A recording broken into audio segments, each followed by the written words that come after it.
નમસ્કાર. આપણે જ્યારે બ્લેક હોલ વિશે વિચારીએ છીએ ત્યારે મનમાં શું આવે છે? એકદમ શાંત, અદૃશ્ય વસ્તુઓ, બરાબર ને? પણ આ ધારણાને થોડી પડકારીએ તો? કારણ કે વૈજ્ઞાનિકોએ તાજેતરમાં જ કંઈક એવું સાંભળ્યું છે જેણે બ્રહ્માંડ વિશેની આપણી આખી સમજને હચમચાવી દીધી છે. એક વાત આપણે બધાએ સાંભળી છે કે અવકાશમાં કોઈ અવાજ નથી હોતો. એકદમ શાંતિ. શૂન્યાવકાશમાં અવાજ મુસાફરી કરી શકતો નથી. પણ શું આ વાત 100% સાચી છે? શું બ્રહ્માંડના સૌથી રહસ્યમય પદાર્થો એટલે કે બ્લેક હોલ્સ કંઈક કહેવા માંગતા હોય એવું બને? જી હા, બિલકુલ બરાબર સાંભળ્યું. વૈજ્ઞાનિકોએ એક એવી રીત શોધી કાઢી છે જેનાથી અવકાશને સાંભળી શકાય છે, અને ખાસ કરીને બ્લેક હોલનો અવાજ. આ જ શોધ આપણા આજના વિશ્લેષણનો મુખ્ય મુદ્દો છે. તો ચાલો આમાં થોડા ઊંડા ઉતરીએ અને સમજીએ કે આ જે અશક્ય જેવું લાગે છે એ આખરે શક્ય બન્યું કેવી રીતે. એક વાત સ્પષ્ટ કરી દઉં, આ કોઈ સામાન્ય અવાજ નથી, પણ વૈજ્ઞાનિક ડેટાનું એકદમ અદ્ભુત રૂપાંતરણ છે. તો આ અવાજ છે કેવો? પર્સિયસ ગેલેક્સી ક્લસ્ટરમાં રહેલા બ્લેક હોલમાંથી આવતો આ અવાજ છે. એકદમ ઊંડો, ભેદી અને ગુંજારવ કરતો. કોઈ સંગીત નથી આ, પણ જાણે પહાડોમાંથી પવન ફૂંકાતો હોય ને એવો એક ગંભીર ગુંજારવ.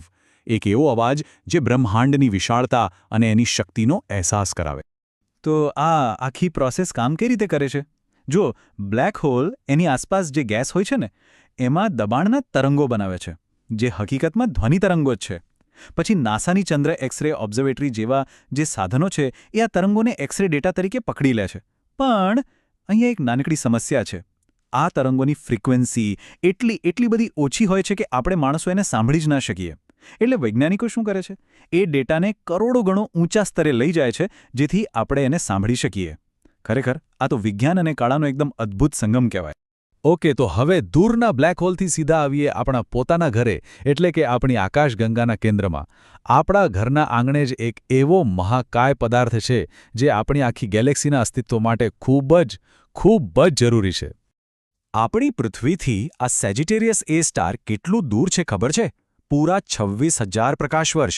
વિચાર કરો, આટલું બધું દૂર હોવા છતાં એની અસર આપણી આકાશગંગાના દરેક ખૂણામાં અનુભવાય છે. અને એનું દળ? એ તો એનાથી પણ વધારે આશ્ચર્યજનક છે. આપણા સૂર્ય કરતાં 40 લાખ ગણું વધારે. આટલી બધી પ્રચંડ શક્તિ છે એની પાસે, જે આપણી આખી આકાશગંગાને એક સાથે જકડી રાખે છે. પણ અહીંયા જે સૌથી રસપ્રદ વાત છે ને એ છે એક વિરોધાભાસ. એનું દળ ભલે લાખો સૂર્ય બરાબર હોય, પણ એનું કદ પ્રમાણમાં ખૂબ જ નાનું છે. કેટલું નાનું? એટલું કે બુધ ગ્રહની ભ્રમણકક્ષામાં પણ આરામથી સમાઈ જાય. આ જ તો બ્લેક હોલની અત્યંત ઘનતાનો સૌથી મોટો પુરાવો છે. આપણી સમજણ આ બ્લેક હોલ વિશે છેલ્લા કેટલાક સમયમાં જ વધી છે.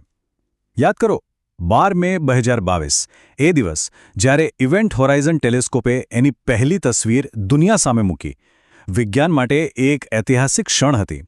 અને આજે આપણે જાણીએ છીએ કે આ ખાલી એક પદાર્થ નથી, પણ આપણી આકાશગંગાને સ્થિર રાખતું એક એન્જિન છે.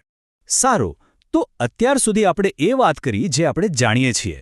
પણ હવે એ તરફ જઈએ જે આપણે નથી જાણતા. ચાલો વિજ્ઞાનના સૌથી ગહન, સૌથી મોટા રહસ્યને સમજીએ, જે ભૌતિકશાસ્ત્રના પાયાના નિયમોને જ પડકારે છે. આ સમસ્યા સ્ટીફન હોકિંગે રજૂ કરી હતી, અને એને કહેવાય છે ઇન્ફોર્મેશન પેરાડોક્સ. એને સમજવા માટે એક સરળ ઉદાહરણ લઈએ. માની લો કે કોઈ પુસ્તકને બાળી નાખે. ભલે પુસ્તક રાખ થઈ જાય, પણ એની માહિતી ખરેખર નષ્ટ નથી થતી. એ ધુમાડામાં, રાખમાં અને ગરમીમાં એ પુસ્તક શેનું બનેલું હતું એની માહિતી ક્યાંક ને ક્યાંક તો સચવાયેલી જ રહે છે. પણ જ્યારે એ જ પુસ્તક બ્લેક હોલમાં પડી જાય ત્યારે શું? એની બધી જ માહિતીનું શું થાય? એનું દળ, એનું બંધારણ, એનો ઇતિહાસ બધું ક્યાં ગાયબ થઈ જાય છે? અને અહીંયા જ પેલો મોટો વિરોધાભાસ ઊભો થાય છે. જુઓ, એક બાજુ છે આઇન્સ્ટાઇનનો સાપેક્ષતાનો સિદ્ધાંત. એ કહે છે કે બ્લેક હોલનું ગુરુત્વાકર્ષણ એટલું બધું પાવરફુલ છે કે માહિતી સહિત કંઈ પણ એમાંથી બહાર આવી જ ન શકે. અને બીજી બાજુ છે ક્વોન્ટમ મિકેનિક્સ. એનો પાયાનો નિયમ કહે છે કે માહિતીનો ક્યારેય નાશ ના થઈ શકે.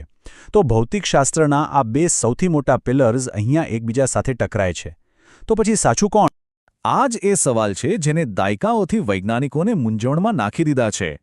હોકિંગ રેડિયેશન મુજબ બ્લેક હોલ સમય જતાં ધીમે ધીમે બાષ્પીભવન થઈને ગાયબ થઈ શકે છે. હવે જો એવું થાય તો એની અંદર રહેલી બધી જ માહિતીનું શું? એ ક્યાં જાય? આ કોયડો ઉકેલવો એ બ્રહ્માંડના નિયમોને સમજવા બરાબર છે. તો આ બધાનો મતલબ શું નીકળે? મતલબ એ જ કે બ્લેક હોલ માત્ર વિનાશક રાક્ષસો નથી, એ ગેલેક્સીઓને આકાર આપનારા સર્જક પણ છે. તે સમય, અવકાશ અને ગુરુત્વાકર્ષણ જેવા આપણા બ્રહ્માંડના પાયાના સિદ્ધાંતોના સૌથી મોટા રહસ્યો પોતાની અંદર છુપાવીને બેઠા છે. એટલે વાત એમ છે કે બ્લેક હોલને સમજવું એ ખાલી એક કોયડો ઉકેલવા જેવું નથી. એ તો બ્રહ્માંડ જે નિયમો પર ચાલે છે ને, એ નિયમોની ચાવી મેળવવા બરાબર છે. અને આ સવાલ આપણને બધાને વિચારવા માટે મજબૂર કરે છે.